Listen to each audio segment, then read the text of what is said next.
সহজে মেয়ের ছবি আঁকতে প্রথমে এরকম একটা গোল দিয়ে দিতে হবে, তার দুই পাশে দুইটা কান দিয়ে দিতে হবে, জিগজ্যাগ লাইন দিয়ে মাথার চুল দিয়ে দিতে হবে, দুই পাশে এরকম দুটো লাইন নামিয়ে এনে চুলের বেনি, এরপরে এক লাইনে দুইটা ভ্রু, এক লাইনে দুইটা চোখ, নাক এবং মুখ এঁকে দিতে হবে। এরপরে গলায় নিচের দিকে দুটো লাইন দিয়ে ভি এঁকে দিতে হবে, দুই পাশে ঘাড় এঁকে দিয়ে এরকম দুই পাশে দুইটা লাইন এভাবে নামিয়ে এনে তার নিচে একটু ডিজাইন করে দিতে হবে। এরপরে গলায় দুটো কলার এঁকে দিয়ে এইভাবে ভাঁজ করে লাইন দিয়ে মেয়েটার সুন্দর হাত এঁকে দিতে হবে, বুড়ো আঙুল এবং অন্যান্য আঙুল এভাবে এঁকে দিয়ে চুড়ি এঁকে দিতে হবে। অন্য পাশেও একইভাবে এরকম বাঁকা লাইন দিয়ে হাত এঁকে দিতে হবে, হাতের বুড়ো আঙুল এবং অন্যান্য আঙুল দিয়ে চুড়ি এঁকে দিতে হবে।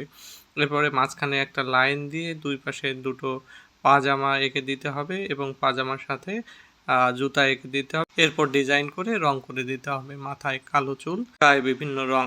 তোমাদের কেমন লাগলো কমেন্টে জানাবে।